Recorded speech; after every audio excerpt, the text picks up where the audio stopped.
అందరికీ నమస్కారం. నేను మీ నందిత, యోగా ట్రైనర్ మరియు డైటీషియన్.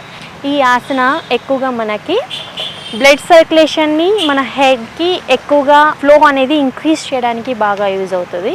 సో ఈ రోజుల్లో చాలామంది ఎక్కువగా జుట్టు సమస్యతో ఎక్కువగా బాధపడుతున్నారు. అంటే జుట్టు ఎక్కువగా రాలిపోవడం, జుట్టు అనేది పెరగకుండా ఉండడం. అండ్ వీటికి రీజన్స్ ఏంటంటే మనకి ఎక్కువగా స్ట్రెస్, మనం తీసుకునే ఆహారంలో న్యూట్రియంట్స్ సరిగా లేకపోవడం, నిద్ర సరిగా లేకపోవడం, ఇవన్నీ. అండ్ వాటర్, మనం తీసుకునే వాటర్లో కూడా మనం హెడ్ బాత్ చేసేటప్పుడు ఎప్పుడైనా సరే వాటర్ కూడా సరే ఏదైనా మెటల్స్ అనేటివి హెవీగా ఉన్నప్పుడు కూడా మనకి హెయిర్ ఫాల్ అనేది ఎక్కువగా ఉంటుంది. సో మనకి హెయిర్ ఫాల్ని కంట్రోల్ చేయడానికి, మన హెయిర్ గ్రోత్ని ఇంప్రూవ్ చేయడానికి యోగా అనేది చాలా బాగా యూజ్ అవుతుంది. సో యోగాలో కొన్ని ఆసనాసు మనకి ఏం చేస్తాయంటే, మనము కొన్ని ఆసనాలు ప్రాక్టీస్ చేసేటప్పుడు మన బ్లడ్ సర్క్యులేషన్ హెడ్కి బాగా ఇంప్రూవ్ అవుతుంది అనమాట. బాగా ఇంప్రూవ్ అవుతుంది. ప్లస్ ఆక్సిజన్ లెవెల్స్ కూడా ఇంక్రీజ్ అవుతాయి. సో కొన్ని ఆసనాస్ బాగా యూజ్ అవుతాయి. సో ఈ ఆసనాలో ఇప్పుడు మనం ఒక ఆసన గురించి తెలుసుకుందాం. ఉత్తనాసన అనే ఆసన ఏంటంటే, మనము హెడ్ని డౌన్ చేస్తాం కాబట్టి బ్లడ్ సర్క్యులేషన్ అనేది హెడ్కి బాగుంటుంది. అండ్ హెయిర్ గ్రోత్ అనేది బాగుంటుంది. దీంతోపాటు మనకి హెయిర్లో మాయిశ్చర్ కూడా బాగా ఇంప్రూవ్ అవుతుంది. హెయిర్ ఫాల్ కూడా కంట్రోల్ చేయొచ్చు.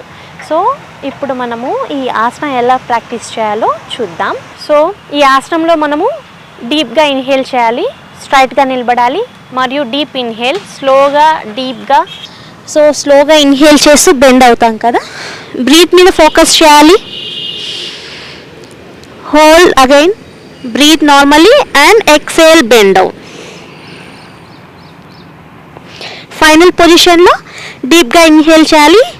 తర్వాత మన బ్రీత్ని మనం హోల్డ్ చేయాలి అట్లీస్ట్ 5 కౌంట్స్ వరకు.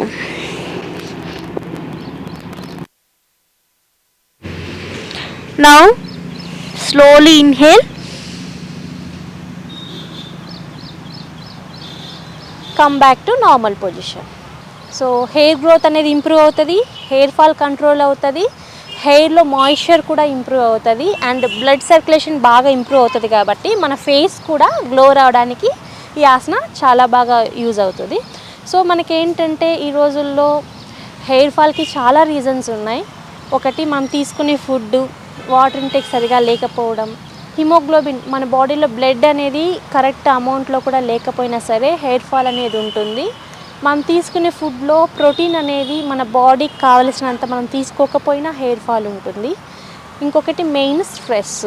మనం ఎంత స్ట్రెస్గా ఫీల్ అయితే ఆ స్ట్రెస్ అనేది ఎక్కువగా మన ఫేస్లో అండ్ మన హెయిర్ మీద ఎఫెక్ట్ చూపిస్తుంది అనమాట. సో మన హెయిర్ ఫాల్ అవ్వడానికి మెయిన్ కాజ్ స్ట్రెస్. ఇంకొకటి స్లీప్, నిద్ర కూడా కనీసం ఒక మనిషికి డీప్ స్లీప్ 6 to 8 అవర్స్ ఉండేటట్టు చూసుకోవాలి. నిద్ర కరెక్ట్గా హెయిర్ ఫాల్ని కంట్రోల్ చేయొచ్చు. అండ్ కొన్ని విటమిన్స్ కూడా చాలా ఇంపార్టెంట్. దాంట్లో మన హెయిర్కి కావాల్సిన main nutrient biotin rich foods బాగా తీసుకోవాలి. ప్రోటీన్, ఐరన్, వాటర్ ఇంటేక్ కరెక్ట్గా ఉండాలి. అండ్ కొన్ని ప్రాణాయామాలు కూడా బాగా యూజ్ అవుతాయి హెయిర్ ఫాల్ కంట్రోల్కి. సో ఇవన్నీ తీసుకుంటూ మనం తీసుకునే ఆహారంలో మన బాడీకి కావాల్సిన న్యూట్రియంట్స్ కరెక్ట్ పోర్షన్లో తీసుకుంటూ యోగా ఆసనాస్ చేయడం వల్ల 100కి 100% అయితే రిజల్ట్ వస్తుంది. సో కొంతమంది ఏం చేస్తారంటే యోగా చేస్తారు, ఫుడ్ ఇంటేక్ కరెక్ట్గా ఉండదు. అలా కాదు, రెండు కరెక్ట్గా ఉండాలి. ఎందుకంటే యోగా అండ్ డైట్ ఈ రెండు కరెక్ట్గా తీసుకుంటే మనం కంప్లీట్గా హెల్తీగా ఉండొచ్చు. హెయిర్ ఫాల్ని 100% కంట్రోల్ చేయొచ్చు, హెయిర్ గ్రోత్ని కూడా ఇంప్రూవ్ చేయొచ్చు, బ్లడ్ సర్క్యులేషన్ కూడా అండ్ ఆక్సిజన్ సర్క్యులేషన్ కూడా మన బాడీలో మనము యోగా ద్వారా ఇంప్రూవ్ చేసుకోవచ్చు. సో ఈరోజు మనం ఈ ఆసన గురించి నేర్చుకుందాం కదా. సో మనము ఈ ఆసన ప్రాక్టీస్ చేసేటప్పుడు ఒకేసారి హెడ్ అనేది నీకి టచ్ అవ్వదు, చాలా ప్రాక్టీస్ కావాలి. సో మనము ఫస్ట్ మనకి ఎంత పాసిబుల్ అయితే అంతవరకే బెండ్ చేద్దాం. ప్రాక్టీస్ చేసే కొద్దీ మన హెడ్ని మన నీకి మనం టచ్ చేయొచ్చు. బ్యాక్ పెయిన్ ఉన్నవాళ్ళు, సయాటికా ప్రాబ్లం ఉన్నవాళ్ళు, డిస్క్ ప్రాబ్లం ఉన్నవాళ్ళు, వీళ్ళకి ఈ ఆసన కొద్దిగా అవాయిడ్ చేయడం మంచిది. రిమైనింగ్ అందరూ ఈ ఆసన అనేది ప్రాక్టీస్ చేయొచ్చు. సో ఇంకొక రోజు మనం ఇంకొక కొత్త ఆసనతో మళ్ళీ కలుద్దాం. అప్పటి వరకు నమస్కారం.